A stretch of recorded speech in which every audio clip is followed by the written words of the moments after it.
that expressed interest in entering into masonry, for instance, but they felt that they could not because it was considered a male-dominated activity.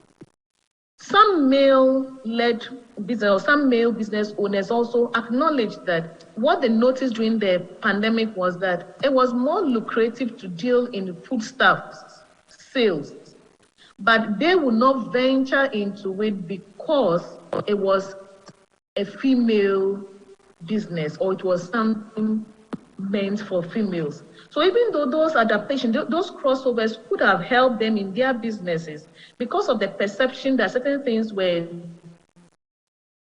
the reserves of females or males, it constrained their ability to make such adaptations. Then finally, we also noticed in terms of sociocultural issues that the pandemic had also increased the child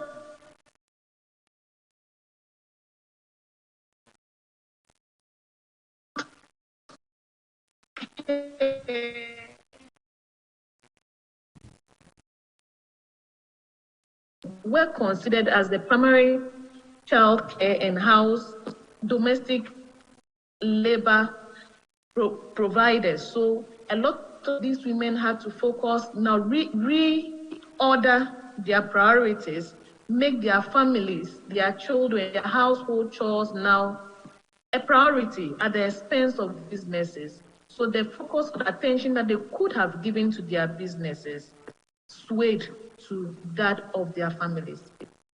Now, even though we noticed that all the businesses, all female-led businesses were impacted negatively by the pandemic, these four categories of businesses, or these four groups, we realized were most affected by the pandemic. Now, female enterprise in rural areas were one category of people that we noticed that they were severely impacted by the pandemic. Within the rural areas, they had less opportunities to explore. Whilst we would realize in the coping strategies, while others had other things they could do to keep themselves going, those within the rural areas had very opportunities and had very limited resources to do that. So even though all female entrepreneurs had issues, those in the rural areas, their businesses suffered the most. We also noticed that single parents, women entrepreneurs who were single parents, did not have much support during the pandemic, especially from families or from their or because they didn't have any significant partner or a spouse to provide care for them, as compared to the narrations that we had from those that were married. So those who were single parents became the sole providers for their families during the pandemic. So their businesses suffered a lot because everything that they had accrued in terms of the business had to be channeled into their family care. Now, startup businesses that had just started at the beginning of the pandemic also suffered a lot. They had not even built a customer base or had even gotten enough resources to sustain themselves before the pandemic occurred. So when the pandemic occurred, they were at a loss. And those that had gone into it were wondering how they were going to start all over once the restrictions were lessened. And then finally, we also noticed that the nature of the product you sell also affected how you were impacted by the pandemic. Those who traded in perishable goods, like those who had cold stores, those who dealt in perishable stuffs, suffered more during the pandemic as compared to those who dealt in products that were not perishable. Because during the lockdown period and post-lockdown, demand and those who were dealt in perishables lost most of their product bad. But those who dealt in non-perishable goods, it was for them a better option than trading in perishables that you were going to lose anyway and not going to make any money from.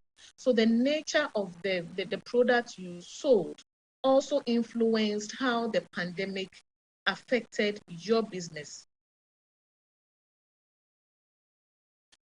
So after looking at the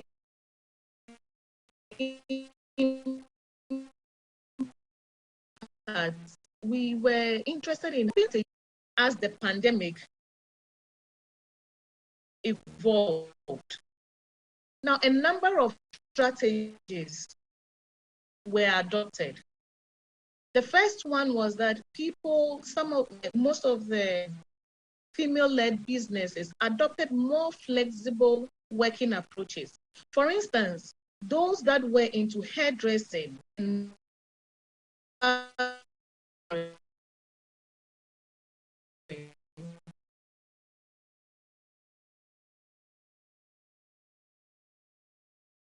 some of them, and then they attended to them.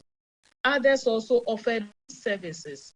So even though they could not open their shops fully because there were either restrictions or they wanted to control the numbers in their shops, they could rely on offering home services or making clients to make pre-bookings so that they could attend to them.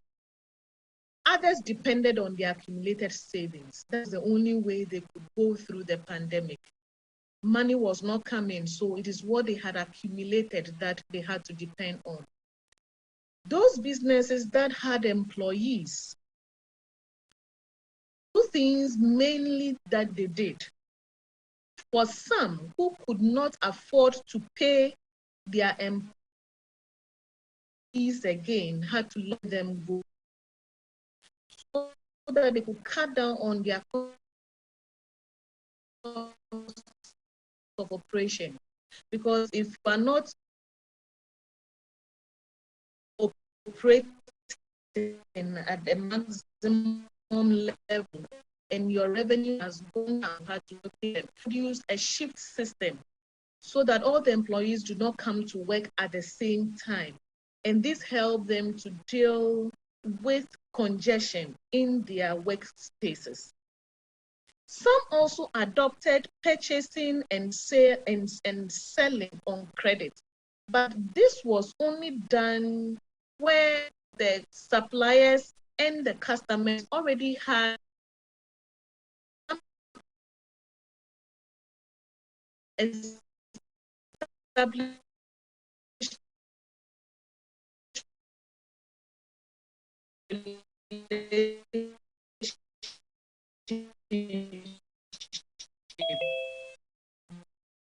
they knew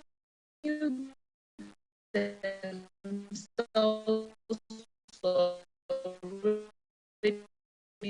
so there was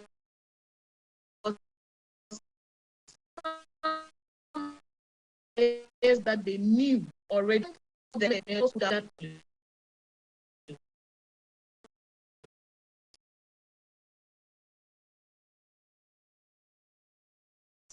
selling of what you find a second-hand clothing seller now adding drinks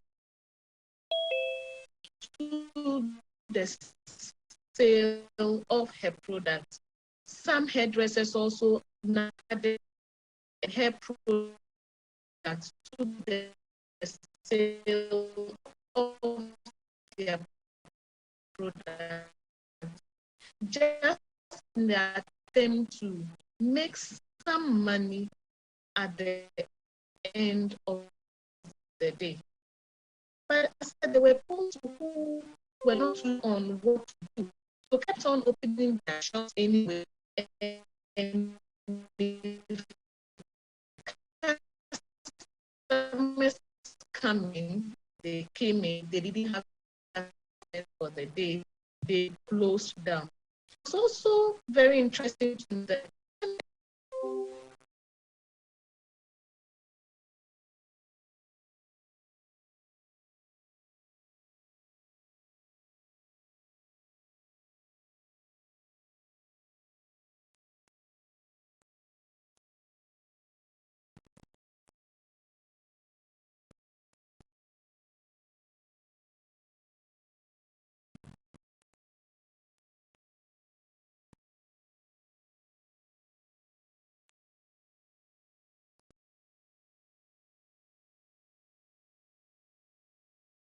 Okay. And this is depicted in this picture. So during the peak of the pandemic,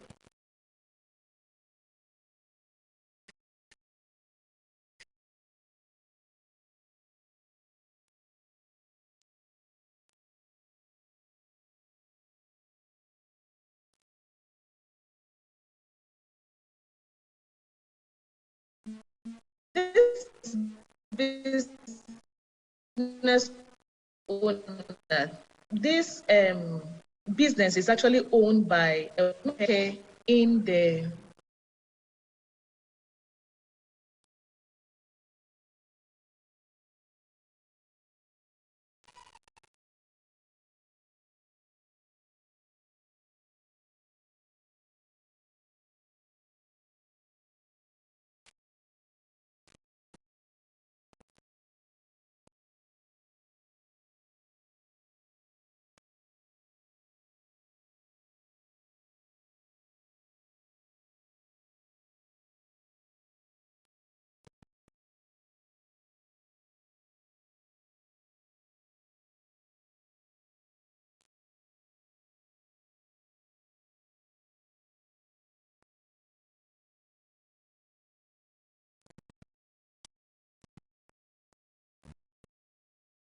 Hello. I hope you're enjoying the presentation. Or you are not? You are. Okay, so just as we said earlier, we are speaking a little to bit recover of the local language and then English. To see how they recovered or efforts they were putting in place to recover their businesses. Okay, so far, Dr. Finyo has taken us through a number of things. I would want to quickly summarize it to Chi, okay? And then we'll come back to continue the presentation so that nobody will lose out. Please, are we okay? All right. Into the American say, Sadia Kai and Ne Adisiana Yesuano, Yaya Kakra or Brofo, Naya Kakra or Chi, Sadia Beya, Obia Betiasia. Enti na ya start a presentation ne dia na Dr. Erenam afinya sama no o kan say omo ye nhwehwemu no omo de ne mansia na si o mani so say omo hwehwemu no omo hwe kwan a eye COVID-19 pandemic no said de ensusu aso a enya wo ema so na afi omo hwe ekwan a ema ne fa so brofo kasem yesi coping strategy say na mo ye ya nti besi ne you go to see your business no kakra ene na mu se ba ho aha and na face so no say you be share the role of digital solutions